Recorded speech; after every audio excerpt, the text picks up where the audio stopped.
इस कार्यक्रम के पुण्यार्जक हैं श्री कंवरलाल जी महावीर प्रसाद जी, पाटनी, मदनगंज, किशनगढ़, राजस्थान। तो घर से बाहर निकलने की हिम्मत नहीं होती। ये प्रकृति में ऐसा क्यों भेदभाव है, या प्रभु की माया है तो प्रभु ऐसा भेदभाव क्यों करता है? किसी को अमीर किसी को गरीब बना देता है, किसी को मालिक किसी को नौकर बना देता है, किसी को सेठ किसी को दास बना देता है, किसी को राजा किसी को प्रजा बना देता है। कुदरत से है तो भी यही प्रश्न है। अनादिकाल से ये प्रश्न उठता आया, और भगवान के हाथ में यदि सारी दुनिया है तो भी एक पक्षपात क्यों? भगवान के हाथ में है तो एक विभीषण एक रावण क्यों? ये सारा परिवर्तन का बहुत बड़ा रहस्य है। जनरल लोग इसको समझ नहीं पाते। प्रकृति बैलेंस मिलाती है कि जब व्यक्ति कोई अपराध करता है, गलती करता है, तो उसे एहसास कैसे कराए? तो उसे दंड देना पड़ता है। कोई भी माँ कोई भी भगवान अपने बेटे को दंड देना नहीं चाहता, लेकिन बेटा इतना उद्दंड हो जाता है कि उसे दंड देना पड़ता है। माँ तो कभी कल्पना ही नहीं करती कि मैं किसी को दंडित करूं। भगवान का तो करने का सवाल ही नहीं उठता। लेकिन आप लोगों ने भी देखा होगा, आपने अपने बेटे को कभी डांटना नहीं चाहते, लेकिन बेटा कभी उद्दंड होता है तो डांटना पड़ता है, थप्पड़ भी मारना पड़ता है। स्कूल में भी मास्टर बच्चों को पढ़ने के लिए बुलाते हैं, पीटने के लिए नहीं,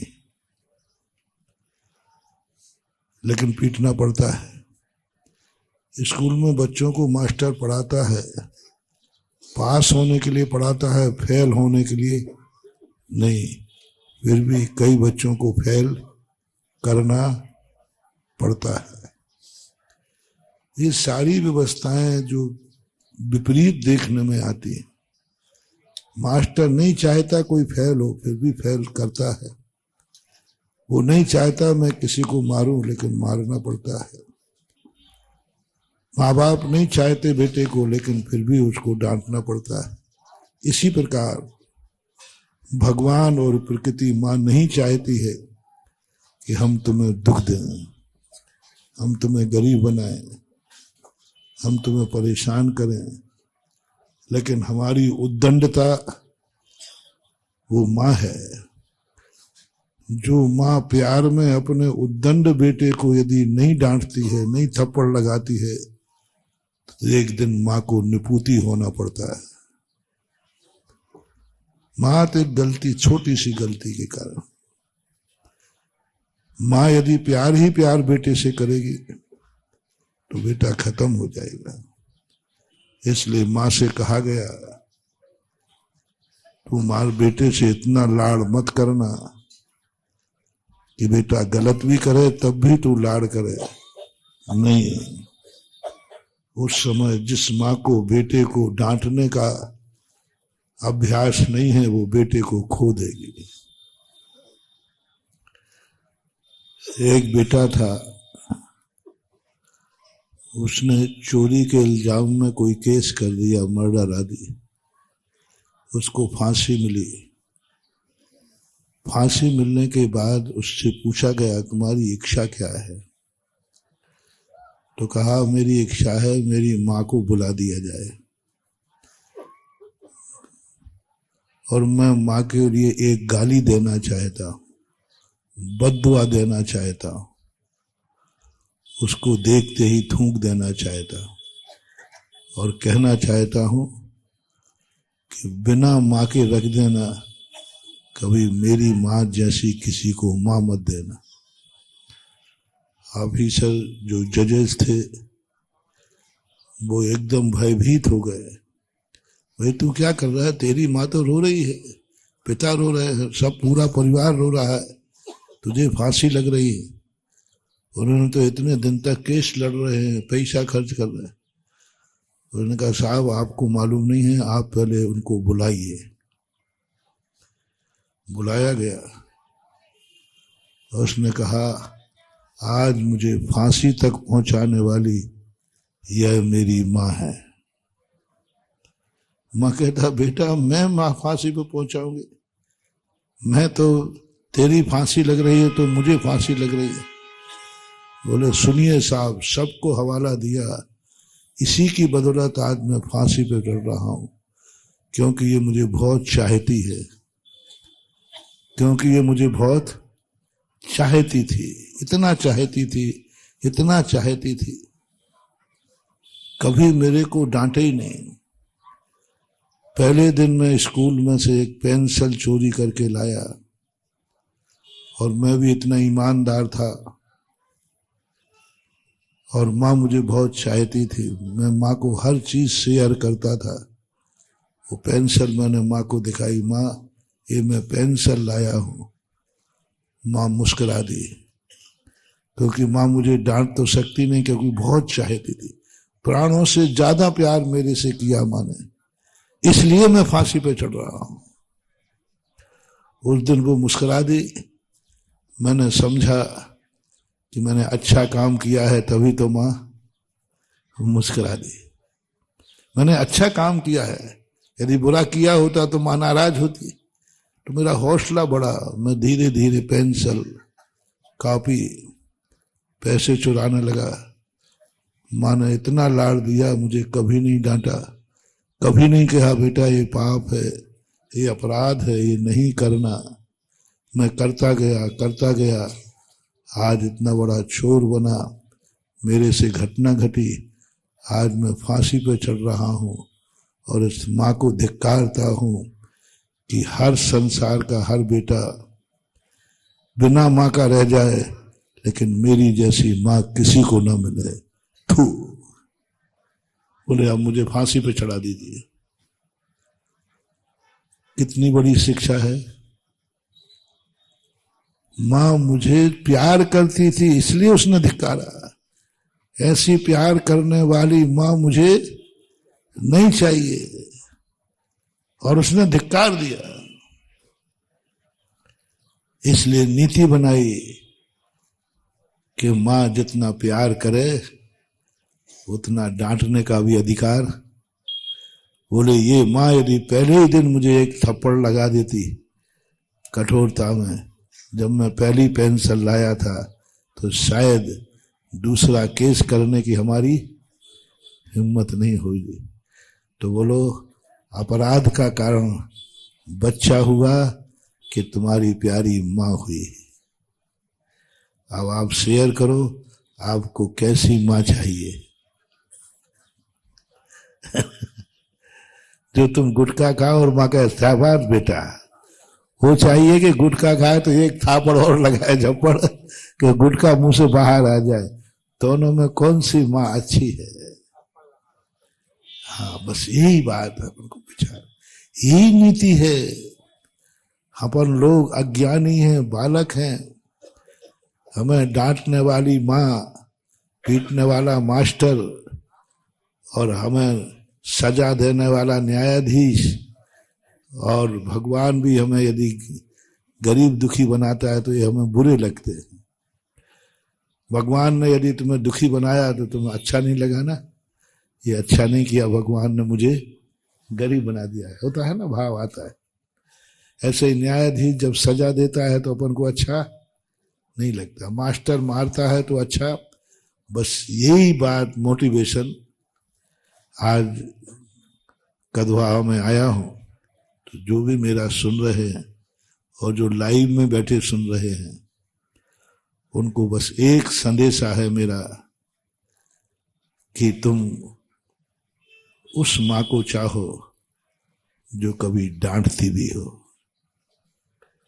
ऐसा गुरु चाहो जो कभी कान भी पकड़ता हो, और ऐसा भगवान चाहो जो कभी मुझे दुखी करता हो, सुखी नहीं।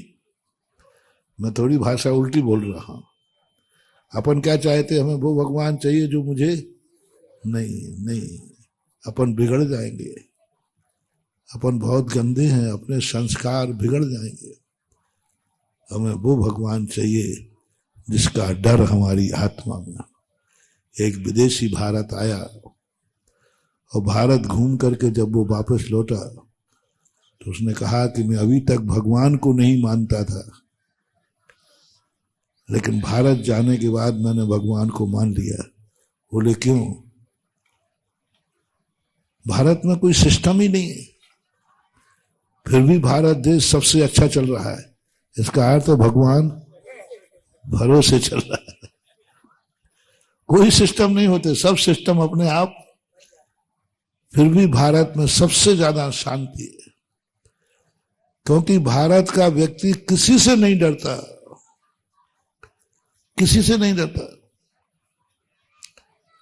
किसी से नहीं डरता। भारत का व्यक्ति डरता है तो एक परम पिता भगवान, आत्म भगवान से डरता है। ये उसने स्टेटमेंट दिया।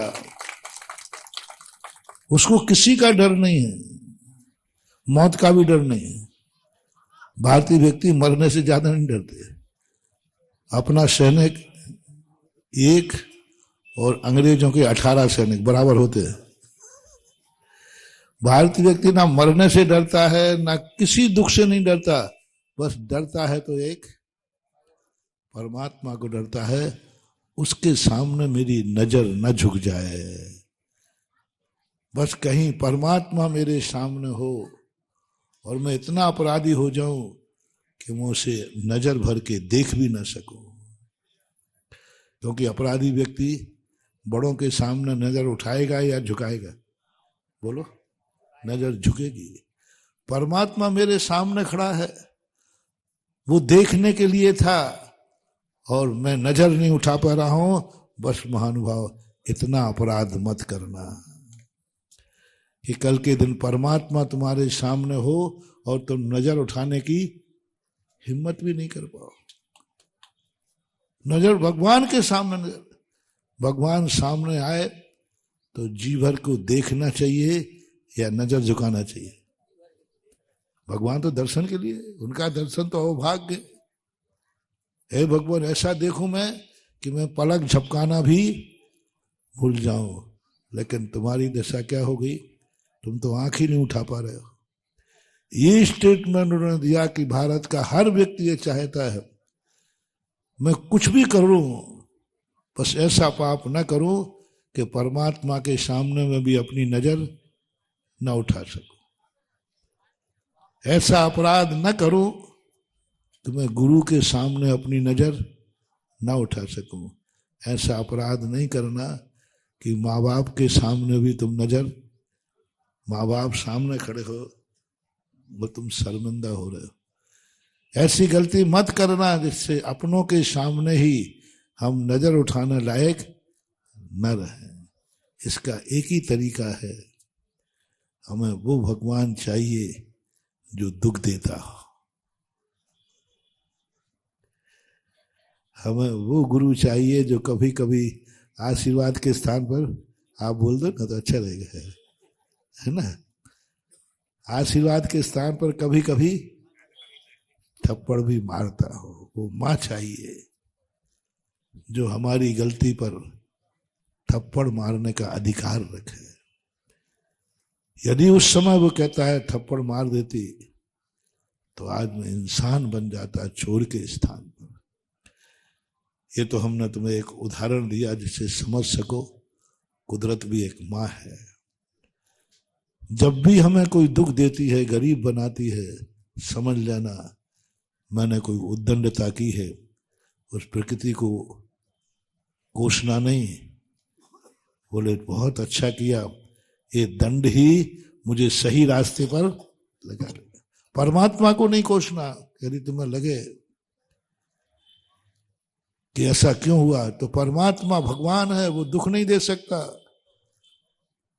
यदि परमात्मा दुख नहीं देगा, एक दिन हम फांसी पे चढ़ेंगे। परमात्मा का डर खत्म हो जाएगा, हम रावण जैसे मरेंगे। परमात्मा का डर खत्म हो जाए, हमारी दशा कंस जैसी होगी।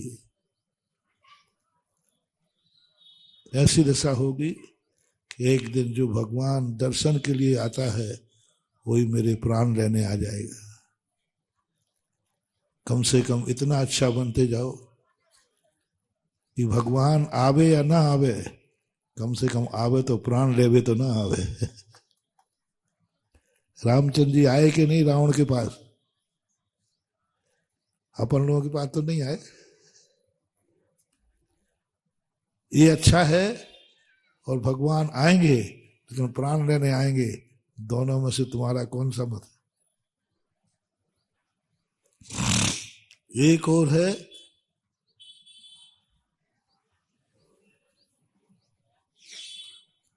भगवान तो आएंगे नहीं, एक और आएंगे। एक और है आएंगे तो सही लेकिन प्राण लेने आएंगे। इन तीन में से अपन क्या चाहेंगे? हमारा जी कैसे ही आवे, भगवान आना चाहिए। मेरा तो पक्ष नहीं। भगवान भले नहीं आवे, लेकिन कहीं ऐसा ना हो कि वो मेरे प्राण लेने आ जाए। रावण का क्या दुर्भाग्य, मारने आया भगवान। भगवान तो बचाने आता है, लेकिन ऐसी क्या दुष्टता की कि भगवान को भी मारने का भाव करना पड़ा। भगवान बचाने वाला होता है नहीं, होता ही अपन का नहीं त्राता नहीं त्राता। भगवान तेरे अलावा मेरा कोई रक्षक नहीं है, लेकिन आज वही हमारे लिए मारने के लिए आ गया। ये जो नीतियां हैं अपनी, इनसे अपनी जिंदगी को संभालना है कि हमारा जीवन ऐसा निकृष्ट ना हो जाए कि हमारे लोग ही जो हमारे वरदान हैं वो हमारे लिए, और यदि मिलता है तो बुरा मत मानना। रावण ने अंत में एक बहुत अच्छी बात कही, यदि राम ही हैं ये मुझे मारने आए हैं तो मेरा अभाग्य है, कम से कम परमात्मा प्यार ही नहीं करता, दंड भी देता है। न्यायालय को अपन दंडाधिकारी भी कहते हैं, दंड देने वाला। और कुछ लोगों को सुखी क्यों बना देता है, कुछ लोगों को समर्थ क्यों बना देता है कर्म प्रकृतियां, जिससे व्यक्ति, इसलिए नहीं कि वो सुख भोगे, इसलिए कि वो दुखियों की सहायता करे। भगवान दो तरीके, इधर तुझे थप्पड़ मार देगा, उधर दूसरे से जाओ उसके आंसू पोंछ ले। भगवान ने क्या किया, यहां जम के थप्पड़ मारा, इतना जोर से मारा कि आंसू आ गए। इधर भगवान दूसरी तरफ कहता है, मैंने थप्पड़ जोर से मार दिया है, तू पीछे से जा उसके आंसू पोंछ ले, बहुत पुण्य लगेगा। कैसा है भगवान? सच्चा है भगवान। क्या बात है। कन्हैया जी कहते हैं, मां तेरा नाटक मुझे समझ में नहीं आता है। एक और तो मुझे डांटती है, कान पकड़ती है और बाद में रोने बैठ जाती है। अरे कान मेरा पकड़ा है तुमने तो मैं रोऊंगा, लेकिन मैं तो रोता नहीं, तू रोने बैठ जाती है। बोले बेटा यही तो माँ का स्वरूप है, कान भी ऐंठ देती है और रोने भी। परमात्मा ऐसा ही है। किसी व्यक्ति को दुख दे रहा है तो किसी से कहता है जाओ इन दुखियों की सहायता करो। दुखियों की सहायता करने से तुम्हें भारी पुण्य का बंध होगा। उसको बीमार कर दिया, दूसरे से कहता जा तुम इसकी दवाई कर, बहुत पुण्य बंद होगा।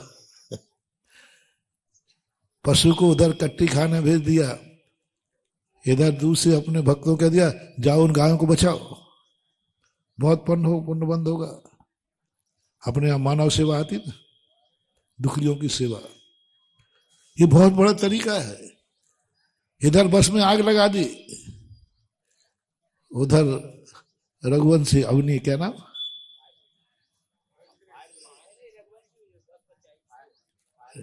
अरविंद नाम बताया था, अरविंद रघुवंशी, इनको भेज दिया कि जा तू कूद जा, बचा ले इसको, तू समर्थ है। सुन करके मैंने जब बस देखी थी, पेपर में पढ़ा था, लोग सबके सामने जब मैंने पेपर में पढ़ा था, बहुत दर्दनाक घटना थी, कोई बच नहीं सकता। और जब मुझे पता चला कि एक पुलिसमैन ने अपनी जिंदगी दांव पर लगा दी, तब मुझे चिंतन में आया कि यदि भगवान तू यदि करता है, प्रकृति एक माँ है, तो तेरी माया कैसी है? जब तेरे ही हाथ में कंट्रोल था तो आग क्यों लगाई? जब तेरे ही हाथ में सब कुछ था तो आग क्यों लगाई? और जब तेरे हाथ में था और आग लगाई थी, तूने ही आग लगाई थी, तो इस पुलिस वाले में इतनी दम क्यों दी कि बचाने पहुंच गया? बिल्कुल विपरीत बातें हैं। अपन देखो, आग लगाने वाला कभी बुझाता है क्या? कोई आग लगा दे कहीं, वो कभी नहीं बुझाएगा, क्योंकि उसने तो लगाई ही आग, उसने तो नाश के लिए आग लगाई। परमात्मा ऐसा ही है मानव। एक परमात्मा ऐसा है जो आग भी लगाता है और पीछे से आग लगाना इसलिए था कि उन्होंने कभी किसी को आग लगाई होगी, किसी खेत में आग लगा दी होगी, सब चूहे मुहे सब मरे होंगे। आप लोग नरवाई बोलते, नरवाई, उसमें आग लगा देते ना, तो उसमें चूहे मुहे भगने की उनको कोई गुंजाइश, कहीं सामूहिक आग लगा दी होगी। तो भगवान ने कहा इसको दंड तो देना है, यदि दंड नहीं मिलेगा तो ये और संखल हो जाएंगे, तो दंड तो दे दिया, आग लगा दी, पीछे से एक को दिमाग दे दिया, जा कूंजा और उनको बचा ले। अब वो जो आग में थे ना, उनमें से 2-3 आए थे मेरे पास, बोले महाराज मौत देख ली मैंने। उनके और क्या करना? अरे महाराज आप तो जो बताओ वो करना है, मौत देख ली मैंने, मरना निश्चित था, कोई बचाने का सवाल नहीं था। मैंने कही आग भी उसी ने लगाई है, तो बचाने की प्रेरणा भी उसी ने दी है, ये अपना भगवान का दरबार। इसलिए जो सुखी लोग हैं, समर्थ लोग हैं, कभी भी अपनी जिंदगी में समर्थता आ जाए तो हमें असमर्थ के काम आना है। समर्थता सत्ता भोगने के लिए नहीं है, समर्थता असमर्थों का सहयोग करने है। अब ये आरोप मत लगाना कि भगवान से कहो ना महाराज आप कि किसी को असमर्थ बनावे नहीं। नहीं नहीं, मैं नहीं कहूंगा, वो मामला गड़बड़ हो जाएगा। यदि मैं भगवान से कहूं, लोग कहते महाराज जी आप ये कहते हो इनकी सहायता करो, ये गरीब लोग हैं, इनकी दवाई करो, इन पशुओं को बचाओ, आप भी जीवों को बचा के चलते हो, तो आप ऐसी भावना क्यों नहीं करते? आप तो भगवान तक बहुत पहुंच है कि किसी को दुखी करे ही नहीं। उनके नहीं, जिस दिन मैं ये फरियाद करूंगा भगवान मान लेगा, उस दिन तुम सब फांसी पे चढ़ोगे, वही माँ जाए बेटे जैसे, क्योंकि तुम सब चोरी करोगे और भगवान तो कृपालु है। नहीं, मेरा तो मानना है भगवान में सदा दंड देने का भी अधिकार बना के रखना चाहिए, इतना कठोर रहना चाहिए। मास्टर को, गुरु को, भगवान को, माँ को इतना कठोर होना चाहिए, कभी हाथ भी उठाना पड़े तो बेझिझक हाथ उठाने का अधिकार होना चाहिए। परमात्मा ने जिनको समर्थ बनाया, शक्तियां दी, वे असमर्थों का सहयोग करें, अपने जीवन में उपयोग करें। आज गर्व से 2 कांड मेरे सामने जिंदगी में आए, एक अरविंद जी रघुवंशी का, और एक बहुत बड़ा कांड हुआ था स्कूल में। प्रिंसिपल टीचर थी, उसने खिड़की में से बच्चों को फेंका था और स्वयं उसमें जल के, कोई डब्बा वाली कहीं का कांड था, उस खिड़की में सबको फेंकती रही, और वो चाहती तो स्वयं बच सकती थी, लेकिन स्वयं प्राण दे करके भी सारे स्कूल के बच्चों को बचाया। ये शक्ति जो हमें दी है परमात्मा ने दी है।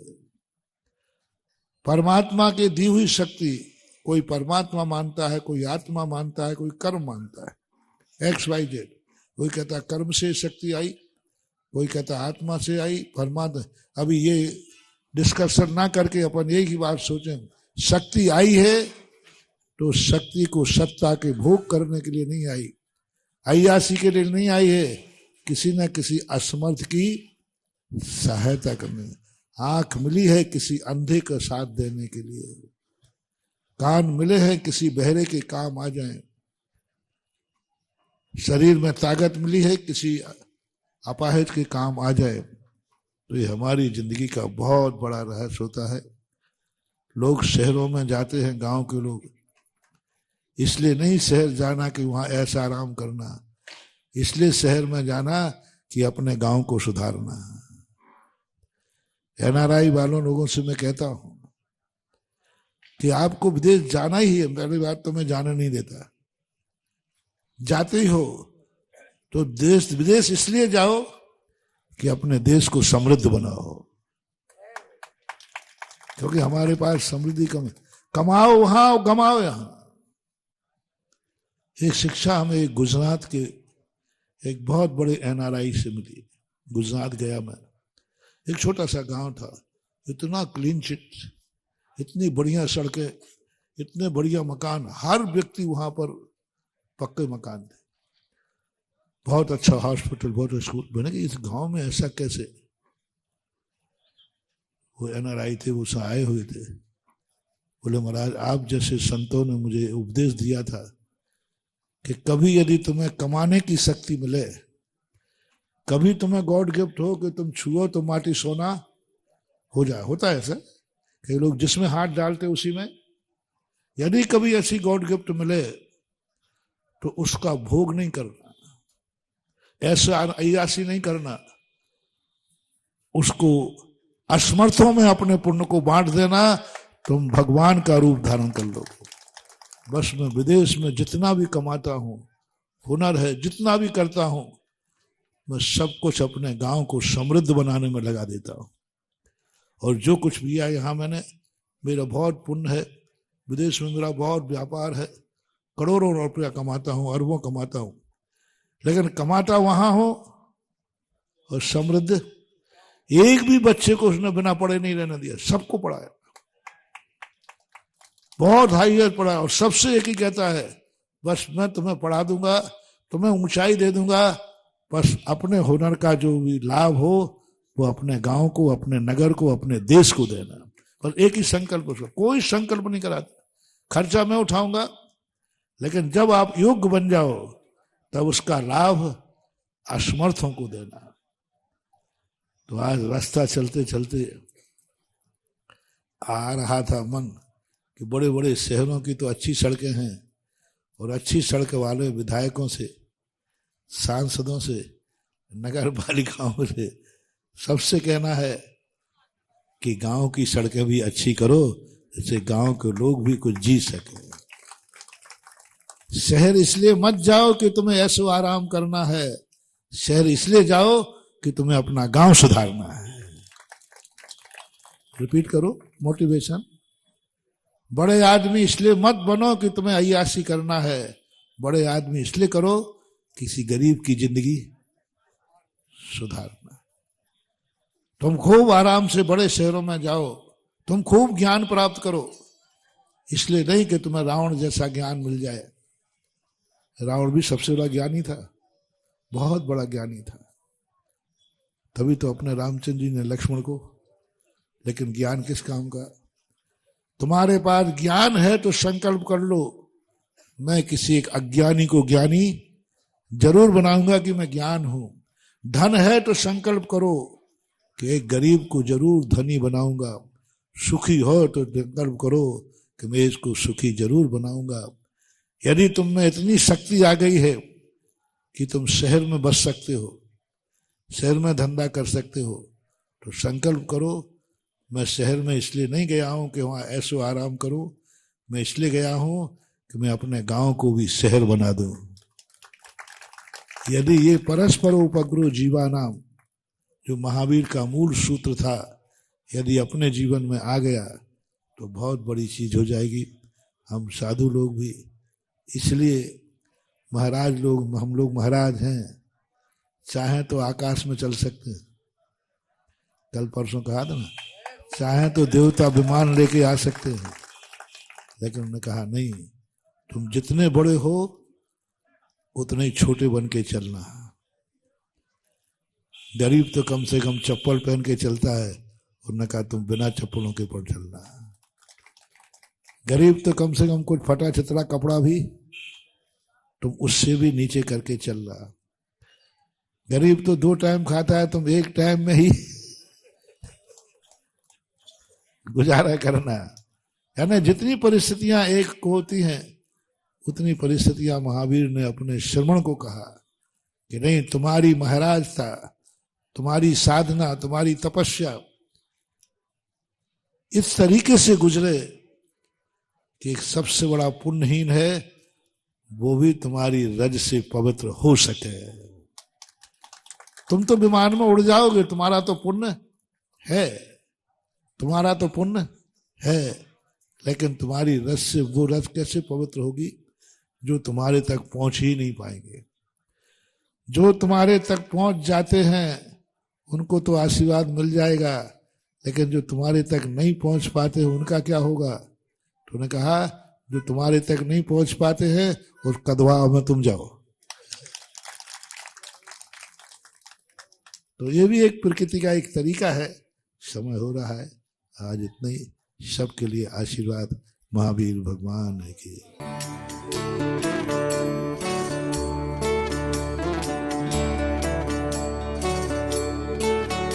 इस कार्यक्रम के पुण्यार्जक हैं श्री कंवरलाल जी महावीर प्रसाद जी, पाटनी, मदनगंज, किशनगढ़, राजस्थान।